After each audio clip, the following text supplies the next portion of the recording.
Jatin Lalit music directors की एक बेहतरीन जोड़ी, हिंदी फिल्म इंडस्ट्री के बेस्ट म्यूजिक डायरेक्टर्स में से एक। इन्होंने, अब तो खैर ये साथ में नहीं है, लेकिन जब ये साथ में थे तो इन्होंने बहुत अमेजिंग म्यूज़िक दिया। डीडीएलजे, मोहब्बतें, बहुत सारी फिल्मों में इनके कमाल की म्यूज़िक हैं और हम अभी भी इनके गाने सुनते हैं। और अपने टाइम पे इन्होंने कई बड़े बजट की फिल्में, कई बड़ी बैनर की फिल्मों में काम किया। लेकिन क्या आप जानते हैं कि इनको कभी भी कोई फिल्म फेयर अवार्ड नहीं मिला, जबकि इन्होंने कितनी आइकॉनिक फिल्म्स में अपना म्यूज़िक दिया, जैसे डीडीएलजे है, मोहब्बतें, और भी कई सारी फिल्मों में। यस बॉस देखो कितना अमेजिंग म्यूज़िक है, लेकिन इनको कभी बेस्ट म्यूज़िक का फिल्म फेयर अवार्ड नहीं मिला।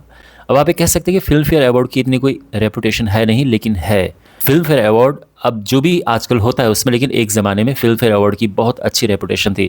उसके अलावा ये जो अवार्ड्स बाद में आए हैं, आईफा हो गया या स्टार, जी वगैरह, सबके अवार्ड्स हैं, इनकी लीगेसी सिग्निफिकेंस नहीं है जो फिल्म फेयर का है।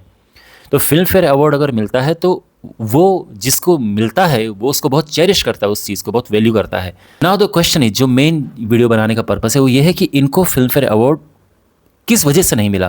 तो मेन रीज़न जो हो सकता है वो ये है कि इनके कंपटीशन में उस साल जब जब इन्होंने बेहतरीन म्यूज़िक दिया तो इनके कंपटीशन में कोई उससे भी बेटर म्यूज़िक रहा होगा, तब इनको नहीं मिला। तो क्या सचमुच ऐसा है? तो देखते हैं कि जिस साल इनको मिलना चाहिए था उस साल किनको म्यूज़िक, बेस्ट म्यूज़िक का अवार्ड मिला, और क्या वो वाकई मिलना चाहिए था या इनके साथ थोड़ा अनफेयर हुआ। तो देखते हैं। तो अभी यहाँ पर अपने सामने देख सकते हैं, हम इस पर आ गए हैं। विकिपीडिया का पेज है, film fair award for best music director. Okay, तो अब यहाँ पे हम जाते हैं। ये तो जो इनका पहला नॉमिनेशन है वो 90s में इनको मिला था, पहला नॉमिनेशन इसके लिए। 93 में फिल्म आई थी, आई थिंक 92 में आई थी, जो जीता वही सिकंदर, 92 में आई थी। देखो फिल्म फेयर अवार्ड का जो आप अपनी स्क्रीन में देख सकते हैं, जैसे यहाँ पे आप देख सकते हैं 1992 है, तो एक्चुअल में 1991 की फिल्मों के लिए मिला है 1992 में। जो आप 1993 देख रहे हैं ये एक्चुअल में 1992 की फिल्म्स के लिए मिला है 1993 में। ऐसा है ये सीन। खैर, तो सबसे पहले जतिन ललित, जो जीता वही सिकंदर, इसके लिए इनको नॉमिनेशन मिला था। और म्यूज़िक का अवार्ड गया नदीम श्रवण को, जो कि डिज़र्विंग है। दीवाना का music is much better than जो जीता वही सिकंदर, तो ये तो ठीक है, चलो इस वजह से इनको नहीं मिला। आगे देखते हैं। 94 में इनका कोई नॉमिनेशन नहीं है, मतलब 93 की फिल्म्स के लिए कोई नॉमिनेशन नहीं मिला। और फिर यहाँ पर देखो, फिर 94 में जो फिल्म्स रिलीज़ हुई थी उसमें भी इनको कोई नॉमिनेशन नहीं मिला। फिर 95 में, मतलब 96 में जो अवार्ड्स के लिए नॉमिनेशन हुआ था, इसमें डीडीएलजे, जतिन ललित को नॉमिनेशन मिला डीडीएलजे के लिए, लेकिन बेस्ट म्यूज़िक अवार्ड मिला ए आर रहमान को रंगीला के लिए। आपको क्या लगता है, रंगीला का म्यूज़िक डीडीएलजे की म्यूज़िक से बेटर था? मुझे नहीं लगता है। आई थिंक दिलवाले दुल्हनिया ले जाएंगे का म्यूज़िक बेटर था। ऑल्दो रंगीला में अमेजिंग सॉन्ग्स है। रंगीला का म्यूज़िक एक्चुअल में क्या है कि एक तो ए आर रहमान की पहली बॉलीवुड फिल्म थी ये, उसकी अपनी लीगेसी है रंगीला की। और रंगीला का म्यूज़िक, इसके सॉन्ग्स, मतलब डिफरेंट सॉन्ग्स हैं इसके। तो अगर हम देखा जाए तो अलग अलग, मतलब जो वैरायटी है गुलदस्ता टाइप का रंगीला में, वाकई अमेजिंग है।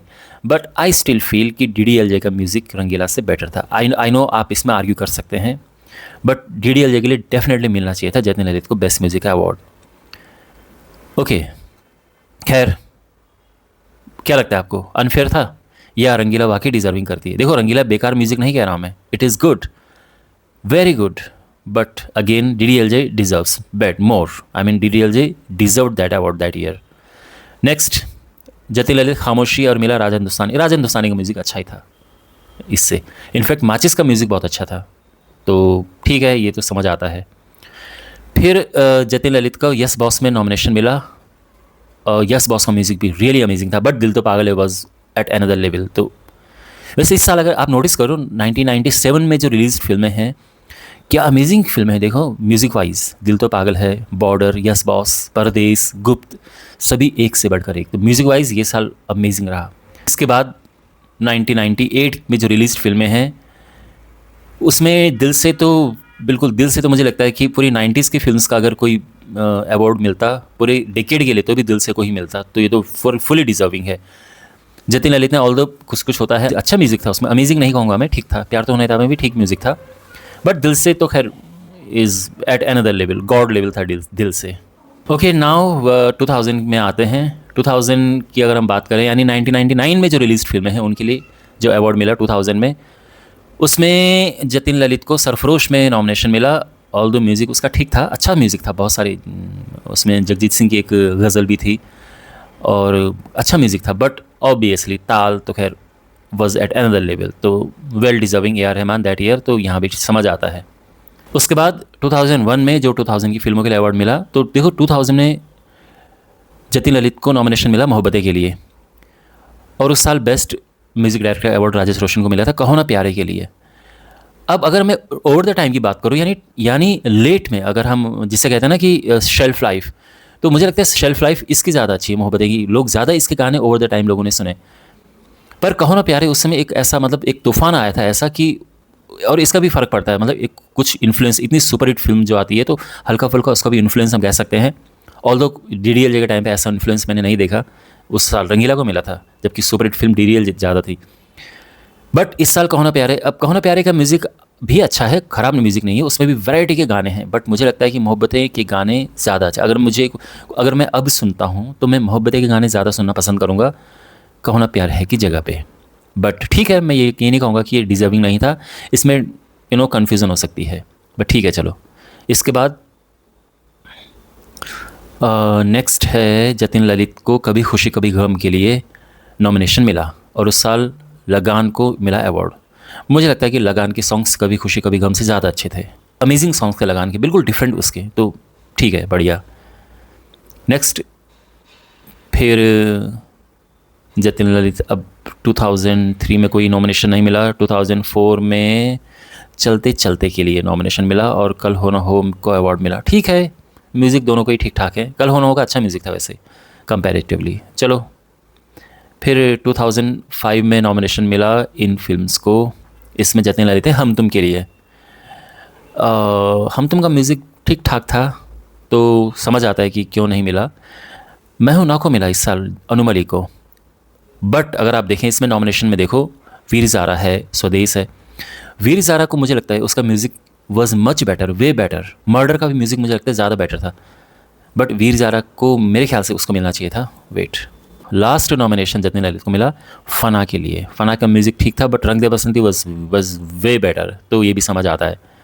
इसके बाद उनको नहीं मिला। उसके बाद 2011 में नॉमिनेशन मिला ललित पंडित को, मतलब जो जतिन ललित में जो जोड़ी है उसमें ललित पंडित को मिला नॉमिनेशन। वो भी कोई ऐसा नहीं कि पूरी एल्बम उनकी थी, कोई एक गाना जो मुन्नी बदनाम वाला गाना है उसके लिए उनको म्यूज़िक मिला। वो भी आई थिंक कोई पाकिस्तानी या कोई सॉन्ग था, वही म्यूज़िक उन्होंने पूरा उठा दिया। आई थिंक पूरी एल्बम को बेस्ट म्यूज़िक अवार्ड मिला था, तो साथ में फिर उनको भी मिल गया। बट अगर हम जोड़ी वाइज देखें तो उनको कभी भी फिल्म फेयर अवार्ड नहीं मिला। ओके, आपको क्या लगता है कि किस साल उन्हें मिलना चाहिए था? इतना अमेजिंग म्यूज़िक देने के बाद भी उनको नहीं मिला। किस्मत ही ऐसी रही कि उस साल दूसरा कोई बेटर म्यूज़िक आ गया था। तो जहाँ तक मैं कहूँ तो दो बारी तो ऐसे मैं कह सकता हूँ, एक तो रंगीला के टाइम पे, आई मीन 1996 में जब अवार्ड्स मिले तो रंगीला की जगह मिल सकता था उन्हें। उसके अलावा मोहब्बती के टाइम पे मुझे लगता है मिल सकता था, जो कि कहो ना प्यारे को मिला। बाकी क्या लगता है आपको? आप अपना बताएंगे, आपको क्या लगता है किस साल वो ज़्यादा डिज़र्विंग थे किसी और की जगह पे? तो कमेंट बॉक्स में लिखना अपना जो भी अपना है, जो भी आपकी ओपिनियन है, और चैनल को सब्सक्राइब करें। मिलते हैं अगले वीडियो में।